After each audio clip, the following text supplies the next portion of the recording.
Welcome fellow cardboard enjoyers, collectors and sniffers alike. My name is Alex and I recently managed to win the BCS World Finals for Vanguard Standard. Now assuming you already saw the thumbnail, it should come to no surprise which deck I used, right? It's the money burner, the edgelord Youthberk. Now let's go over my build I used and how I actually managed to get there. Starting off with the right line, this one should be pretty easy, right? You play Youthberk 1, 2 and 3. And the dog. Pay attention, this one is essential.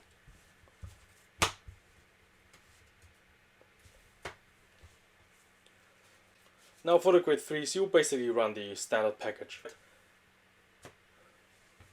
3 Persona rights, why wouldn't you? Very important to win. 4 Tempest, again why wouldn't you? It's the most advantage generating card. Draws you 2. Maybe gets rid of an opponent's board. And 3 Gust. Now, turns out Gust is pretty important. I was debating of cutting him to 2 before entering, but I'm glad I didn't. Would have very much regretted that. For our grade 2s, we have 3 Schneisel and the true MVP, 3 Kybers. Now people like to joke about Schneisel, counter +1, shuffle your deck, haha, right? But Kyber actually can find you anything as long as you don't check 3 triggers. Now why is that important? Well, going to the grade 1s we have Sequana. This is the card that gives you a revolve from drive check after you ride them actually. So she keeps the pressure up, she actually boosts with 10k and is pretty essential to have a optimal turn. Now Youthberk, Skyfall Arms that is, can search for her, top 3, but if you miss, you can try again with Kyber for example. And in addition, if you manage to check 3 triggers with Youthberk, you get to shuffle your deck again. So I see no reason not to run him. People might prefer Friede for the shield, but in my opinion it's not worth sacrificing the effect for just 5k shield. Right, going on. We have 4 Wayward Therapy Angels. This one should be self-explanatory. Discard 40 for your grade 3, discard 40 for your Skyfall Arms, discard 40 for your Gust so you can get additional 10k boost after this effect. 4 is pretty good, I wouldn't cut her to death 3 or something. And since we're so counterblast heavy, I decided to play 2 Enucleate Angels. I'm gonna come back to her later, but she actually never really came up during my games in Worlds, and her effect is pretty awkward to use, but more to that later. To round out the grade 1s we have our 4 Perfect Guard. Now for the triggers, this one shouldn't be as complicated, right? We have 3 fronts, we have our 8 crit package, and our 4 heals, with 1 counter heal for the restand. It was just personal preference in this case because I expected to face Letitia or Overlord, which I actually did. 1 Letitia and 1 Overlord during Swiss. He came up in both games, which was very nice, even though I lost the Overlord game, but I like to have at least one of these in the one of those in deck. So you can also cut him down for a vanilla heal trigger, doesn't really matter. And last but very least, we run this little nightmare, the Cat to overtrigger.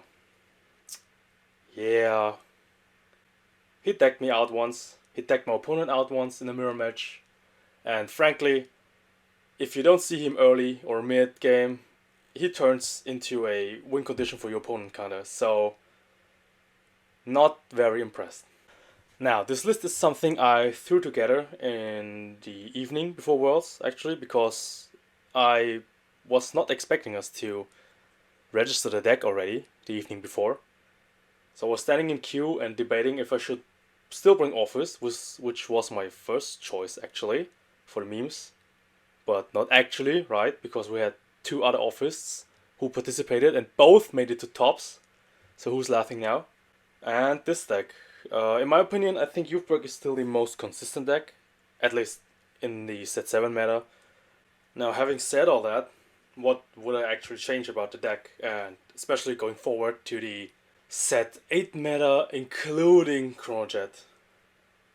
So, I talked about Enucleate a little bit. Well, not that she never really came up. I find her ability awkward to use because if you're building a board, you want to have Sequana behind your Vanguard, right?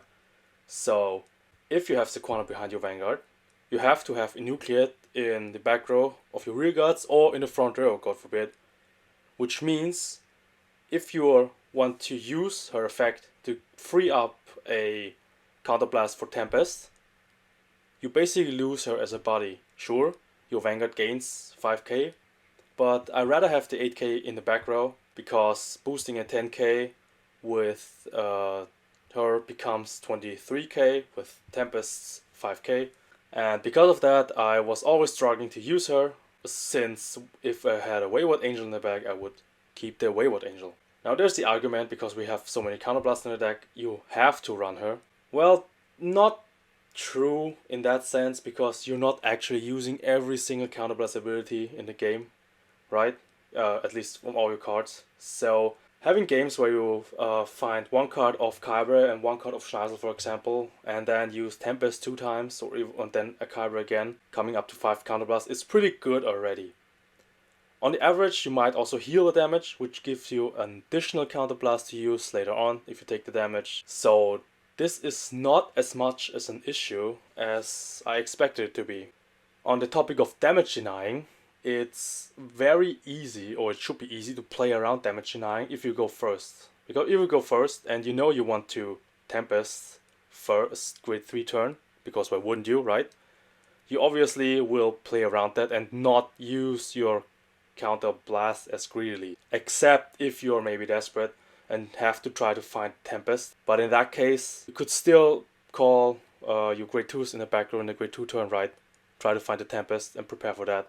So if your opponent really wants to damage now you, he would have to skip the attack and go -1, which is also fine, I guess, slows down the game a bit. But these are the options, and having played 2 of her, which might have been a mistake if I wanted to use her for damage denying, because I never saw her during grade 3, it's kind of also a mistake on my part. So she's gonna leave. Now what she's gonna leave for?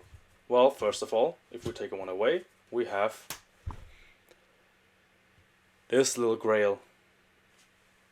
You know, personal rights are pretty important, so we're gonna play another proxy personal right using the order. This deck uses no other normal order, so this one is a given. Now, the last Enucleate Angel, you could side out for pretty much anything you feel like.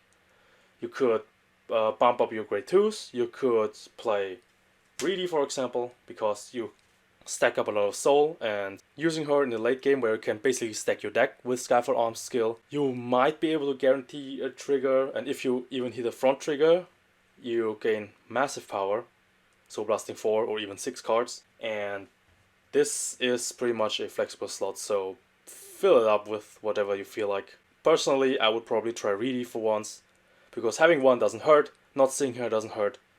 Why not try it? And the last one, and I might be on the controversial side on this, if you can call it that, I will take out the Cat OT. Decking out feels pretty bad, right? You go through your deck very fast in this deck, and it is kinda, as I said, a win condition for your opponent if it gets to the late game and you still haven't seen it yet. So you're not expecting to see the overtrigger every time, right? Offensively at least.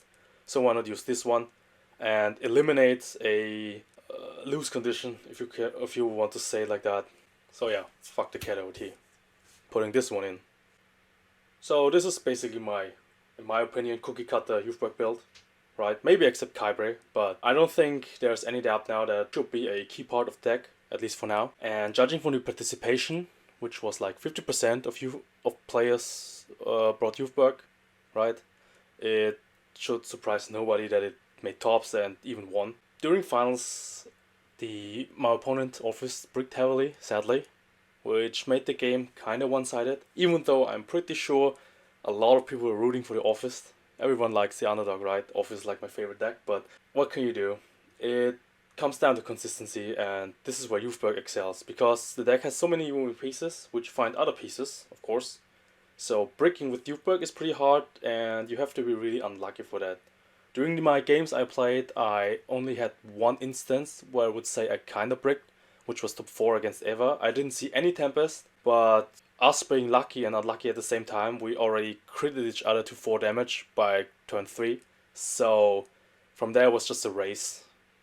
In this instance, I wouldn't have actually called Tempest, I guess, because the pressure from 4 drive checks of Gust was pretty key, and I got a bit lucky, of course, which is part of the game, and managed to beat my opponent on triggers. Other than that, there is nothing really that sticks out. Mirror matches are always kinda a drag to play, right? Especially in Youthberk, because it pretty much comes down to deck out. I lost the Youthberk mirror for deck out with deck out. I won a Youthberk mirror with deck out. So if you want any tips for a Youthberk mirror, count your deck cards carefully. And there we have it. If it's just the build you're looking for, there you go. If it's just the changes you are looking for, there you go. But if you stuck around this much, thank you very much for watching. This is actually my first video I ever upload for TCG, so bear with me if something seemed like unprofessional, if I can say so. If you have any questions, I will leave my Twitter in the description. You can also comment. I will try to get back at you as soon as possible. I don't think the deck is too complicated, but it might be biased because the deck is kind of hard-coded now into my brain. So if there is any need for a more in-depth guide and enough people need it, I will obviously make one. And other than that, thank you very much for watching.